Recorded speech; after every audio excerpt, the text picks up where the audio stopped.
आता अँझायटी म्हणजे मानसिक चिंता, जी भीती वाटणे, अस्वस्थ वाटणे, बेचैन वाटणे, कसं नुसं होणे, मनात चलबिचल होणे, काय करू काय नाही असं होणे, पोटात ढवळणे, पोटात भीतीचा गोळा येणे, दात खीळ बसणे, छातीची धडधड वाढणे, तोंड एकदम सुकल्यासारखं वाटणे, हातपायाला कापरं भरणे, हातपायाला घाम सुटणे, डोक्याला घाम सुटणे, अशी कितीतरी लक्षणं चिंतेची असतात. ते का लक्षात आलंय तुमच्या?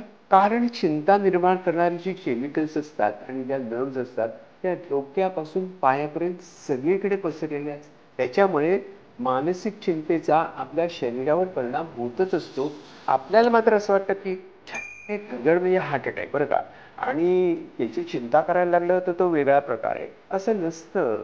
डॉक्टरच्या सल्ल्यावरती आणि त्याच्या निदानावरती ठरतं की त्याचा प्रिडॉमिनंट एलिमेंट काय आहे, म्हणजे मुख्य त्याचा पॉवर काय आहे हे आपल्या लक्षात येतं.